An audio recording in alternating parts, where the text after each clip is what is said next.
Hello, Sangolis. Is it okay for a parent to regret their own children? I'm talking about those moments where kids grow up to be a total nightmare, a criminal, a liar, someone who just enjoys hurting people. We are told parents love no matter what, but honestly, if your child becomes a monster, don't you eventually wish you could just hit the undo button? Does that make you a bad person or just human? Come on, you see, it makes you more like the creator than you realize. Most people think of God as this unfeeling statue, but there is a moment in the very beginning where the record says he looked at what humanity had become, the violence, the dark thoughts, the cruelty, and it broke his heart. He didn't just get angry, he felt regret, not because he made a mistake, but because he was grieving.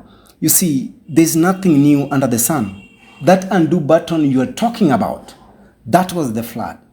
It was a desperate attempt to stop the bleeding of a world that was tearing itself apart. But that's the scary part. He hit the delete button with the floods, but then immediately says, okay, I'm never doing that again. Even though he knows our hearts are still messy and prone to evil from the time we are kids. Why keep a project going if you know it's still broken? That's because God learned, and He wants us to learn. You see, the punishment doesn't heal a broken heart.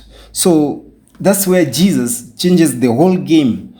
Instead of deleting the problem, God decided to enter the problem. Paul writes that while we were still acting like enemies, Christ died for us. He moved from the God of the flood to the God of the friendship.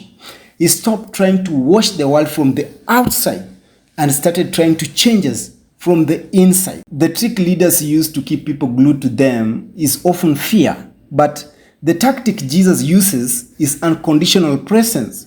He stays in the relationship even when we are at our worst. It's like that parent you mentioned. The difference between a religious God and the real Jesus is that a religious God disowns the bad child. But Jesus says, I know exactly how dark your thoughts are, and I'm still not leaving the room. You see, he deweaponizes our shame by staying close.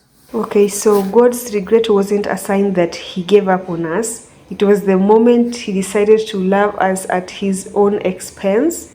Exactly. You aren't a mistake to Him, no matter what you've thought or done. You see, there is nothing new under the sun, as I always say. So we've been breaking His heart for ages, and He's been choosing us anyway. So, good night.